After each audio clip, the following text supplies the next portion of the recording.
need to address this from Dan Bongino, that he is justifying the redactions of the Epstein files, and people are a bit pissed off with Dan. But let's see what's this about. Here, apparently that is shielding the clients of Jeffrey Epstein, but that is the caption of this account, or not what Bongino said. He agrees that the FBI no longer has the evidence they once thought they had. My question is, why did they think they had that evidence? Let's watch the video and let's judge for ourselves what Dan is saying. Disturbing case with a bunch of level 10 decisions. I don't know what is a level 10 decision, but doesn't look good. Where there's a shitty decision and a shittier one. Do we redact these 4 guys in a lineup, knowing people are going to speculate about, gosh, who were these 4 guys? Were they part of this ring? Okay, he's talking about the 6 guys that Ro Khanna and Thomas Macy exposed on the House floor. It turns out that 4 of those guys were absolutely clear and free from any wrongdoing around Jeffrey Epstein or having anything to do with Jeffrey Epstein. So that is dangerous. Were they part of a cabal of people? Or don't redact them and then, you know, innocent people get outed. These were the decisions that had to be dealt with every day. Shitty decisions and shittier ones. That's what President Trump has to deal with every single day of his life, and everyone else at that principal level. Everyone. Mike Davis, I can't tell you about this tweet enough because it describes everything. But this is an early tweet, by the way. Mike was on this from the start. This guy's a fantastic lawyer. Mike Davis nailed this from the beginning about what the problems were going to be on the case. If anyone wants kind of a rational, reason-based approach, put that tweet up. I thought that was a hint, the Mike Davis tweet. I got to... He says, here's the problem with the Epstein mess. The FBI doesn't have the evidence many thought it did. You can see the emails on that when we're querying, hey, is there an uncharged third party here? There are not tapes with powerful men raping kids. There is not a list. Epstein's Rolodex is already public. The file is largely unreleasable for many reasons, including grand jury materials, correct, 6E material, court records under seal, was correct, child pornography and pornography in general, I explained that, victims who need to be protected, they don't want their names out there, and unsubstantiated, even double or triple hearsay and some bogus claims, which would permanently destroy the reputation of innocent people if released. That's okay. I'm gonna give you an example of what Dan is saying. There's a lot of. I have made quite some videos. If you have been watching my shows, I've been making more than one video about all the fluff that is in the Epstein files and all the, let's say, misleading information that is in the Epstein files. But we also have. I'm gonna give you. Let's do this. I need to address this. This is going to be really triggering. Please, if you are not prepared, if you don't have a stomach of steel, I strongly suggest that you skip this part. This is going to be like 5 minutes. Maybe you can go for a walk. Maybe you can tune out. But this is not going to be easy for you. This is from a law firm and information about possible childhood sexual abuse. And people are dismissing this. This is horrific. What is in this? This is actually from the justice.gov website, from the Epstein files of a woman who was trafficked when she was a child.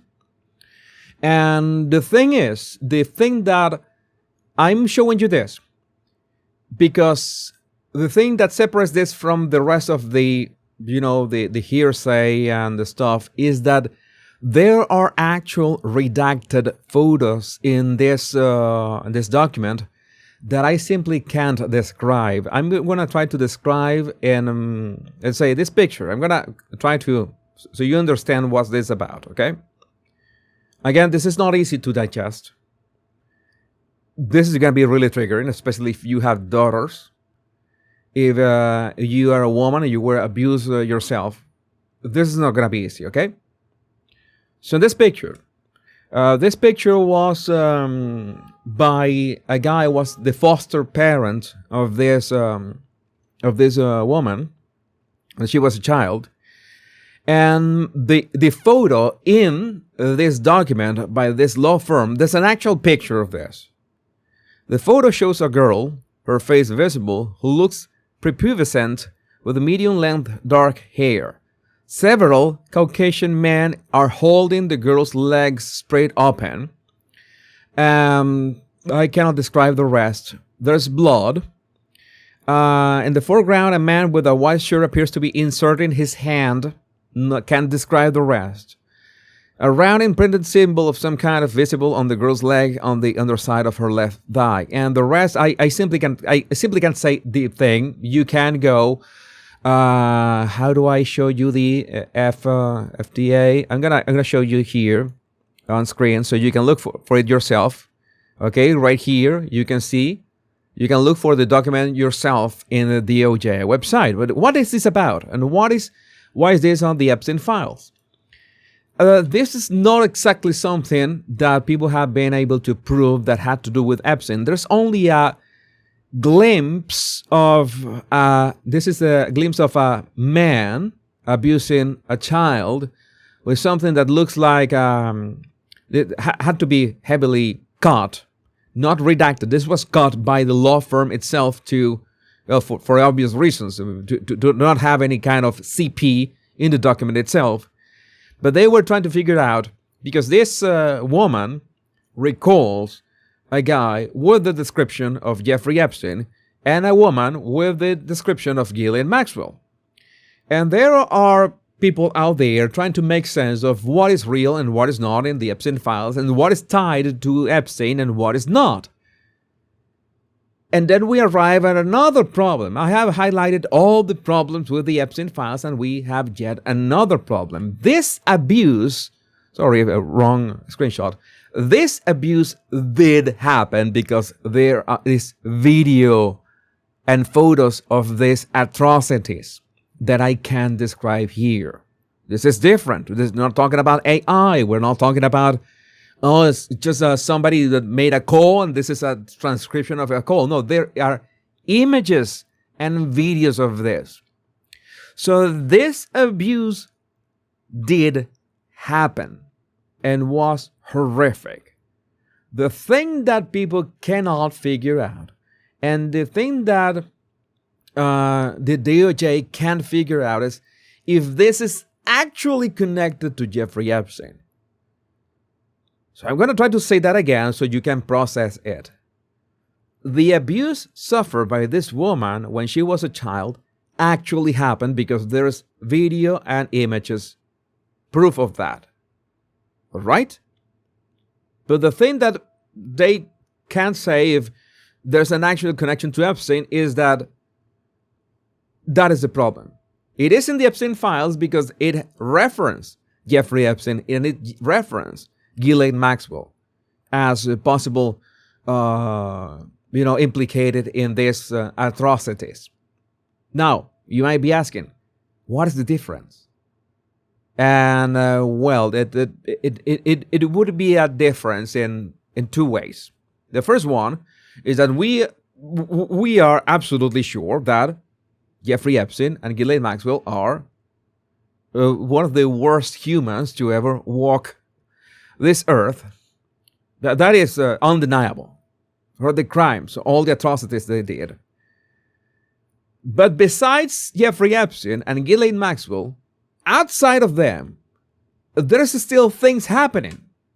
Like this one. This happened outside. At least we know this happening outside the circle of Jeffrey Epstein and Ghislaine Maxwell, presumably related to them. So this should be investigated in itself. And maybe that sliver of a connection to Jeffrey Epstein could serve for that. But again, there's not a definitive connection to it. You understand what I'm saying? Jeffrey Epstein and Ghislaine Maxwell are scumbags. This is something that is cannot be discussed. There's no argument that can save those two people. But at the same time, there's things happening, let's say Epstein adjacent, and that these things keep happening. And going back to what Bongino is saying, I am not, again, Bongino has a point. There's so much stuff in the Epstein files that is even just downloaded from the internet. It was just porn downloaded from the internet. I showed you a video and images like 2 or 3 shows ago. It was Jeffrey Epstein just downloading stuff from the internet. And there's a lot of stuff that is just things that Jeffrey Epstein downloaded from the internet. So does that mean that he made those videos? No, he was in possession of CP. That is a felony in itself. But we need to try to sort all this stuff to know how can the perpetrators of these crimes be actually prosecuted. And in this case, well, the guy that has to be hanged is the guy named Mike, the foster father of this woman, whose name is, of course, redacted. We don't need to know her name. But the description of the images and the videos, it's something horrific. So again, we even have references to crimes that might or might not have to do with Jeffrey Epstein. And my question to any prosecutor would be, yeah, how if I was in charge of this, how can we make sense of all this? How can we make all these people pay? How many spin-off cases does this have? Because it's like branches everywhere. I don't care if they have or don't have to do, if they are Epstein adjacent or Epstein was directly involved in this. I think that the people who are involved in this kind of crimes have to be exposed. Literally exposed.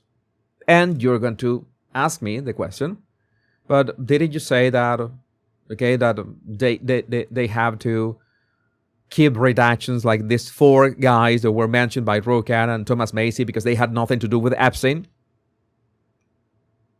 I told you that was the complexity of the case. That was so effed up with this case. The Epstein files are a never-ending amount of everything. You have things made up, you have lies, you have actual crimes from Jeffrey Epstein, you have actual crimes from Ghislaine Maxwell, you have disturbing stuff did by Andrew